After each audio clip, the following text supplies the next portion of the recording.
नमस्कार दोस्तों, पीसीए हिंदी ज्ञान में एक बार फिर से आपका हार्दिक अभिनंदन स्वागत है। दोस्तों, आपका अपना YouTube चैनल हिंदी पीसीए ज्ञान जो आप लोगों तक हिंदी व्याकरण की सरल भाषा में बहुत ही शानदार क्लासें पहुंचा रहे हैं, जो आप लोगों के लिए कहीं ना कहीं ये कारगर सिद्ध होने वाली है। दोस्तों, वीडियो को लास्ट तक देखिए, कहीं ना कहीं आपको ये अपने हर वीडियो में कहीं ना कहीं एक अच्छी बात मिलेगी और ऐसे ही धीरे धीरे अच्छाइयों से ही अपना निर्माण होता है। तो दोस्तों, यहाँ पर हम चलते हैं, देखो विकारी शब्द चल रहे हैं, एक बार फिर से हम देख लेते हैं विकारी शब्द। और ये विकारी शब्द होते क्या हैं, ये हम पीछे पढ़ चुके हैं कि ऐसे शब्द जो लिंग वचन के अनुसार बदल जाते हैं उन्हें विकारी कहते हैं। और ये विकारी शब्द अगर हम बात करें तो ये चार प्रकार के होते हैं। ये संज्ञा शब्द भी विकारी के अंतर्गत आते हैं, सर्वनाम भी विकारी के अंतर्गत आते हैं। सर्वनाम के बाद में विशेषण शब्द आते हैं दोस्तों, विशेषण, और विशेषण शब्दों के बाद में यहाँ पर क्रिया शब्द आते हैं, क्रिया। तो ये चारों के चारों शब्द विकारी शब्द होते हैं। मित्रों, ये हम पढ़ चुके हैं संज्ञा, सर्वनाम टॉपिक भी पूर्ण हो चुका है, विशेषण भी पूर्णतः हमने पढ़ लिया है, और विकारी शब्दों में आज टॉपिक चलने वाला है क्या दोस्तों, क्रिया चलेगा। तो चलते हैं अपने टॉपिक पर कि क्रिया किसे कहते हैं और किस प्रकार के शब्द क्रिया के अंतर्गत आते हैं। तो दोस्तों, बिना देरी किए हुए हम चलते हैं क्रिया। अब ये क्रिया क्या होती है मित्रों, जहां पर यहां हम लिख सकते हैं, जहां पर कार्य का होना या कार्य का होना या कार्य का होना या कार्य का करना पाया जाता है,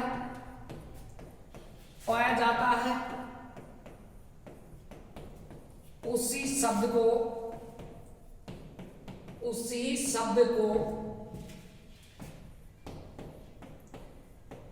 क्रिया कहा जाता है, उसी शब्द को क्रिया कहा जाता है। ऐसे हम बात करें तो ये क्रिया की परिभाषा हो गई, जहां पर कार्य का होना या करना पाया जाता है, और जिस शब्द के द्वारा कार्य का होना या करना पाया जाए उसी को हम कह देंगे दोस्तों क्रिया। और ये क्रिया जो होती है ये कहीं न कहीं किसी धातु रूप से बनी हुई क्रिया होती है। प्रत्येक क्रियावाचक शब्द के अंत में यहां पर हम देखेंगे तो ना लगा हुआ होगा। प्रत्येक क्रियावाचक शब्द के अंत में दोस्तों क्या लगा होगा, ना लगा होगा। जैसे मान लो यहां लिखा हुआ है पढ़ना, ऐसे शब्द लिखा हुआ है, मान लो दोस्तों लिखना लिखा है, लिखना। ऐसे दोस्तों लिखा हुआ है मान लो चढ़ना, ऐसे मान लो लिखा हुआ है देखना। तो ये सारे के सारे क्रियावाचक शब्द हैं दोस्तों, जिनके अंत में क्या लगा है, ना लगा हुआ है। ऐसे शब्द जो कहीं पर कार्य का होना और करना को प्रकट करते हैं, उन्हीं शब्दों को हम क्रियावाचक शब्द कहते हैं। और क्रियावाचक शब्दों के कुछ उदाहरण आपके सामने लिखे हुए हैं, पढ़ना, लिखना, चढ़ना और देखना। ऐसे शब्द ये क्रियावाचक शब्दों के अंतर्गत आते हैं। अब मित्रों, ये तो बात हो गई क्रिया की कि क्रिया किसे कहते हैं। फिर हम आगे चलें तो ये क्रिया कैसे बनती है, इसको हम इस लाइन के माध्यम से पढ़ेंगे। मित्रों, यहां पर ध्यान दें कि ऐसे शब्द जो किसी न किसी धातु रूप से बने हुए होते हैं उनको भी हम क्रियावाचक शब्द कहते हैं। अर्थात प्रत्येक क्रियावाचक शब्द किसी न किसी धातु रूप से बने हुए होते हैं। तो यहां पर क्रिया शब्द या क्रिया शब्दों का निर्माण ऐसे हम देख सकते हैं। क्रिया शब्दों का निर्माण कैसे होता है दोस्तों, इसको हम पढ़ने वाले हैं। देखो, क्रिया शब्दों का निर्माण कैसे होता है। तो यहां पर मित्रों हम देख सकते हैं, इसकी परिभाषा भी हम लिख सकते हैं कि प्रत्येक क्रिया किसी न किसी धातु रूप से बनी हुई होती है। धातु रूप से बनी हुई होती है। मित्रों यहां पर देखिए आराम से कि प्रत्येक क्रिया किसी न किसी धातु रूप से बनी हुई होती है। तो क्रिया का निर्माण किससे होता है दोस्तों? धातु रूप से होता है। और ये धातु रूप क्या होती है इसको भी हम पढ़ने वाले हैं। इस धातु रूप से क्रिया कैसे बनती है इसको भी हम जानने वाले हैं। हम एक बार सीधा ये जानेंगे कि क्रिया शब्दों का निर्माण किससे हो रहा है मित्रों? धातु रूप से हो रहा है। अब माजरा यह है कि यहाँ पर धातु रूप क्या होती है और कैसे बनती है, और इस धातु रूप से क्रिया कैसे बनती है और कैसे पहचाने कि किस क्रिया में कौन सी धातु रूप है। तो इसके लिए भी हम यहाँ पर विस्तार से पढ़ने वाले हैं दोस्तों। तो यहाँ पर देखिए प्रत्येक क्रियावाचक शब्द किसी न किसी धातु रूप से बना हुआ होता है। अब यहाँ पर हम बात करें क्रियावाचक शब्द धातु रूप से बना हुआ होता है या क्रिया धातु रूप से बनी हुई होती है। अब यहाँ पर धातु रूप हम कैसे निकालें ध्यान दें। तो यहाँ कोई भी धातु रूप है उसको हम कैसे निकाल सकते हैं? देखो जिन वाक्यों में या फिर हम ऐसे टॉपिक भी डाल सकते हैं दोस्तों। ये तो क्रिया का निर्माण हो गया। और धातु रूप की पहचान यहां पर हम लिख सकते हैं धातु रूप की पहचान। हम धातु रूप की पहचान कैसे करें कि इस क्रिया में कौन सी धातु रूप है, तो उसके लिए हम ये पढ़ रहे हैं जिन वाक्यों में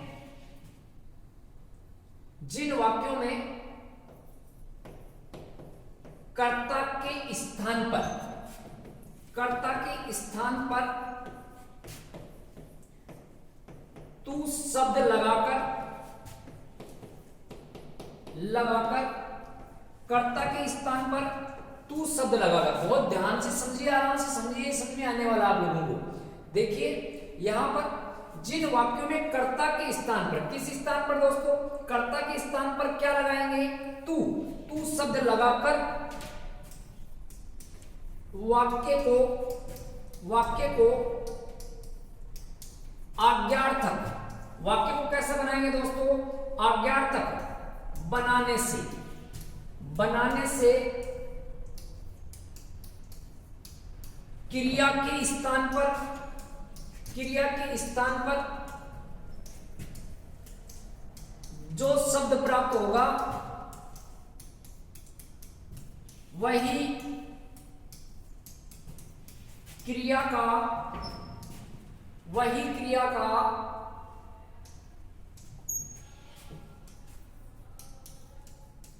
धातु रूप होगा। ऐसे हम ध्यान रख सकते हैं दोस्तों। एक बार फिर से समझ लो आराम से। धातु रूप का निर्माण या धातु रूप की पहचान हम कैसे कर सकते हैं? कोई भी वाक्य लिखा है और जिस वाक्य में जो कर्ता है, कर्ता के स्थान पर हम कोई भी कर्ता लिखा है, उस कर्ता के स्थान पर क्या लगाएंगे? तू लगाएंगे। और तू लगाकर वाक्य को क्या बना देंगे दोस्तों? आज्ञार्थक बना देंगे। मतलब आज्ञा देंगे, अगले को आज्ञा देंगे तो लास्ट में क्रिया आती है और क्रिया के स्थान पर जो शब्द प्राप्त होगा वही उस क्रिया का धातु रूप होगा। तो किसी भी क्रिया का धातु रूप निकालने के लिए हम तू शब्द का सहारा लेंगे। और ये तू शब्द से धातु रूप कैसे निकलता है इसको भी हम पढ़ने वाले हैं। यहाँ पर मित्रों ये तो बात हो गई तू शब्द की। अब तू शब्द से कैसे निकालते हैं देखिए, हम एक वाक्य के माध्यम से यहाँ समझने वाले हैं। चलो यहाँ पर एक वाक्य के माध्यम से हम समझेंगे। देखिए यहाँ पर वाक्य आ गया है और वाक्य में सबसे पहले क्या आता है दोस्तों? कर्ता आता है। और वाक्य में अंत में क्या आती है? क्रिया। अंत में क्या आती है? क्रिया। अब हम किसी वाक्य में कर्ता के स्थान पर क्या लगाएंगे दोस्तों? तू। और तू लगाने से वाक्य को क्या बना देंगे? आज्ञार्थक। आज्ञार्थक बनाने से यहां पर जो शब्द प्राप्त होगा, यहां पर ये शब्द प्राप्त होगा, यही क्रिया का क्या माना जाएगा? धातु रूप माना जाएगा। धातु रूप। तो यहां पर देखो धातु रूप से एक सामान्य सा प्रश्न बन जाता है जो हमें बहुत ही दिक्कत करने वाला है, लेकिन अगर इसको समझ लेंगे तो बिल्कुल दिक्कत नहीं होने वाली। जैसे मान लो वाक्य यहां पर प्रयोग कर देते हैं। वाक्य लिखा है दोस्तों, जैसे आपके सामने लिखा है पिताजी जयपुर गए। अब मित्रों यहां पर आपसे पूछ लिया जाए कि इस वाक्य में क्रिया का धातु रूप क्या होगा, पहचानिए। ये प्रश्न आ गया मान लो आपके एग्जाम में, और इसमें पूछा गया है कि बताइए इस वाक्य में क्रिया का धातु रूप क्या होगा, और आपके सामने विकल्प लिखे हैं 4, और 4 विकल्प भी आते हैं किसी एग्जाम में। जैसे मान लो लिखा हुआ है गया, या लिखा हुआ है गए, या लिखा हुआ है जा, या फिर लिखा हुआ है जाना। अब आपके सामने प्रश्न यह होगा कि पिताजी जयपुर गए, इस वाक्य में मूलतः क्रिया, ये क्रियावाचक शब्द है, ये क्रिया किस धातु रूप से बनी हुई है, ये इस वाक्य में क्रिया का धातु रूप क्या होगा। तो यहां पर देखिए पिताजी के स्थान पर हम क्या लगाएंगे दोस्तों, तू। तो यहां पर हमने लगा दिया देखो तू, और वाक्य को क्या बना देंगे, आज्ञार्थक। तू जयपुर जा, आज्ञार्थक बनाने से गए क्रियावाचक शब्द है, और इस गए क्रियावाचक शब्द के स्थान पर क्या प्राप्त हुआ, हमें जा प्राप्त हुआ है, और यहां पर ये जा ही गए क्रिया का धातु रूप है। तो मित्रों ये है धातु रूप, और प्रत्येक क्रिया का धातु रूप ऐसे ही निकलेगा, चाहे किसी भी प्रकार की क्रिया है, किसी भी प्रकार के वाक्य हैं, अनगिनत वाक्यों में अगर कोई क्रिया आ रही है तो क्रिया में हम वहां पर वाक्य में कर्ता के स्थान पर क्या लगा देंगे, तू, और वाक्य को क्या बना देंगे, आज्ञार्थक। तो वहां पर जो क्रिया के स्थान पर जो शब्द प्राप्त होगा वही उस क्रिया का क्या होगा, धातु रूप होगा। जैसे इस वाक्य के माध्यम से हमने समझा है। अब ऐसे कितने ही अनगिनत वाक्य हम बना सकते हैं। जैसे मान लो सामने वाला बोल रहा है, हम उसको आज्ञा देंगे। जैसे किसी ने कहा कि हम क्रिकेट खेल रहे हैं, हम के स्थान पर लगाओ तू क्रिकेट खेल, तू क्रिकेट खेल। तो खेल रहे हैं ये तो क्रियावाचक हो गया, लेकिन खेल इसका धातु रूप हो गया। ऐसे ही दोस्तों जैसे मोहन पढ़ाई पढ़ रहा है, या मोहन विद्यालय जा रहा है। तो मोहन विद्यालय जा रहा है तो हम सुन रहे हैं, और फिर हमने कहा भाई ठीक है मोहन जा रहा है तो तू भी जा, तू विद्यालय जा।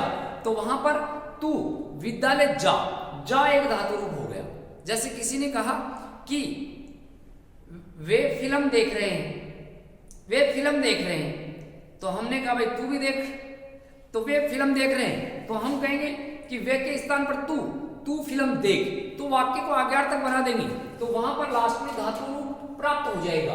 ऐसे कितनी ही क्रियाओं के धातु रूप हम प्राप्त कर सकते हैं। फिर से सुनिए, प्रत्येक क्रियावाचक शब्द के अंत में ना लगा होता है, और क्रियावाचक शब्द किसी न किसी धातु रूप से बना हुआ होता है, और धातु रूप की पहचान करने के लिए हम वाक्य में प्रयोग करते हैं, और वाक्य में ही पूछा जाता है। तो वहां पर उस वाक्य में कर्ता के स्थान पर क्या लगाएंगे, तू, और वाक्य को क्या बना देंगे दोस्तों, आज्ञार्थक बना देंगे।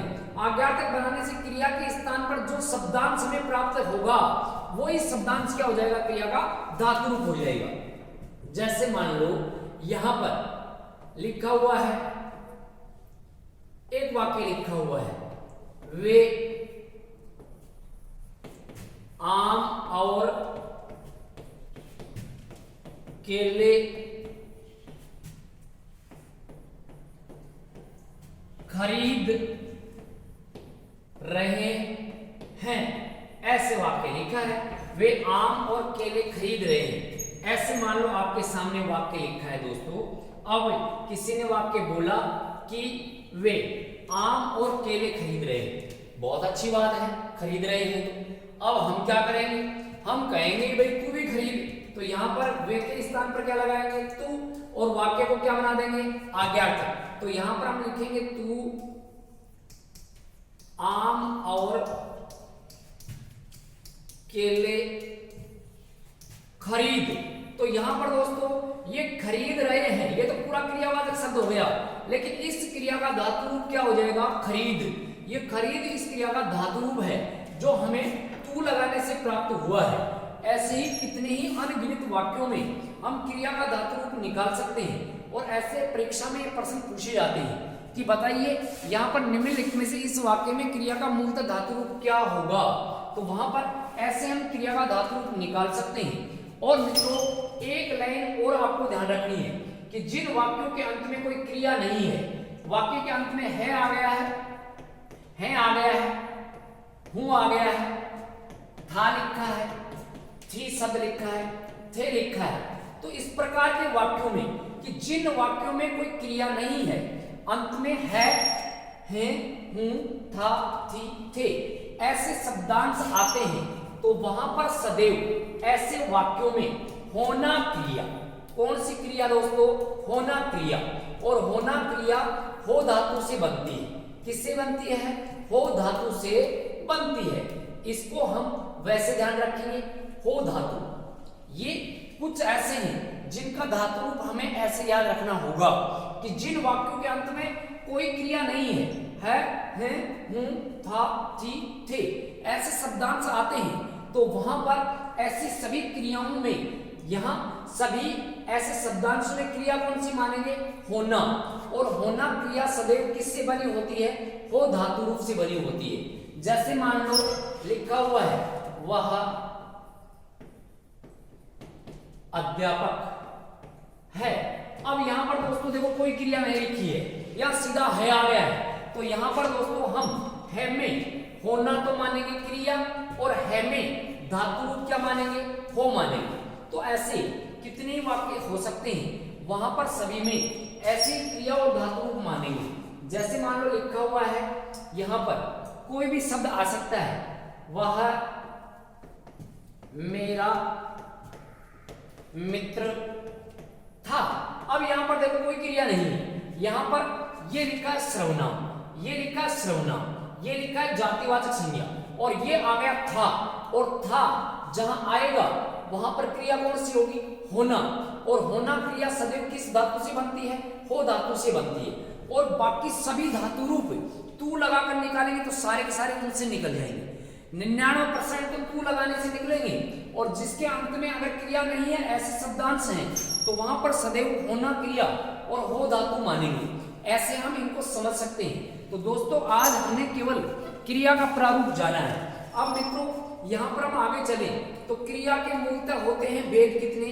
3। और 3 वेदों में सबसे पहले हम चले तो कर्म के आधार पर। किस आधार पर दोस्तों? कर्म के आधार पर होता है। आगे हम चले तो यहीं पर कर्म के आधार पर के बाद में हम आगे चले तो प्रयोग के आधार पर, प्रयोग के आधार पर क्रिया, और इसी के अंतर्गत आती है मित्रों कौन सी? काल के आधार पर क्रिया, काल के आधार पर क्रिया। तो दोस्तों क्रिया बहुत ही बड़ा एक सब्जेक्ट का बहुत बड़ा पार्ट माना जाता है। क्रिया को हम विस्तार से धीरे धीरे करते हुए पढ़ेंगे। प्रत्येक एग्जाम में बहुत महत्वपूर्ण टॉपिक माना जाता है, और प्रत्येक एग्जाम में यहाँ से प्रश्न आते हैं। तो यहाँ पर दोस्तों ये चाहे आरएस की एग्जाम हो, चाहे अपने एसएसजीडी की हो, चाहे पटवार की हो, चाहे ग्राम सेवक की हो, ये टॉपिक तीनों के तीनों बहुत महत्वपूर्ण, अति महत्वपूर्ण है। चाहे वो एसआई की एग्जाम हो, कर्म के आधार पर क्रिया, अकर्मक और सकर्मक बहुत ही बार सबसे ज्यादा प्रश्न पूछे जाते हैं। प्रयोग के आधार पर क्रिया 5 और 8 प्रकार की होती है। काल के आधार पर क्रिया 3 प्रकार की। यहाँ पर भूतकाल, वर्तमान काल और भविष्य काल, ये सब हम डिटेल से पढ़ने वाले हैं। और वाक्य में प्रयोग के आधार पर, क्रिया के प्रयोग के आधार पर वाक्य को वाच्य कहते हैं। क्या कहते हैं दोस्तों? वाच्य। और ये वाच्य टॉपिक में भी 3 आते हैं, इसके अंतर्गत भी हम पढ़ेंगे। तो ऐसे ऑल ओवर हम देखें तो ये क्रिया वाला प्रारूप अपने पार्ट में सबसे बड़ा प्रारूप माना जाता है। तो इसको विस्तार से पढ़ेंगे, समय लगेगा, आराम से समझेंगे। ठीक है मित्रों, तो ये आपको अच्छे समझना है। क्रिया का केवल हमने सामान्य परिचय जाना है कि क्रिया क्या है, क्रिया का धातु रूप कहाँ होता है, और प्रत्येक क्रियावाचक, प्रत्येक क्रिया का धातु रूप कैसे निकाल सकते हैं। तू लगाकर वाक्य में आगर्तक बनाने से क्रिया का धातु रूप निकल जाता है। और जिसमें कोई क्रिया ही नहीं है, था, थी, थे ऐसे लिखे हैं, तो उसमें होना क्रिया और हो धातु रूप मानी जाती है। ठीक है मित्रों, हमने बहुत ही शानदार तरीके से आपको प्रयासरत रहकर समझाने का प्रयास किया है। आप इनको समझिए, आराम से रटने का प्रयास नहीं करें, है ना। तो हम और आपको अगली क्लास में बहुत ही बेहतरीन तरीके से इस क्रिया वाले टॉपिक को स्पष्ट करने वाले हैं, समझाने वाले हैं। मित्रों देखना नहीं भूलें, बहुत ही शानदार टॉपिक रहेगा और ऐसे उंगलियों पर हो जाएंगे अकर्मक, सकर्मक, ये सारे के सारे वाक्य। ठीक है, और सब बढ़िया दोस्तों, अपने जगह पर मस्त होंगे, स्वस्थ होंगे, मंगलमय होंगे, और हमारी कामना भी यही है और हम शुभकामना भी यही देते हैं कि आप अपने स्थान पर आराम से खुशी खुशी सफलता प्राप्त करें और ढेर सारी शुभकामनाएं हमें भी मिलें। आप सफल होंगे और वही अपने लिए बहुत बड़ी बात होगी मित्रों। ठीक है, आज की क्लास के लिए सभी को धन्यवाद। जय हिंद, जय भारत।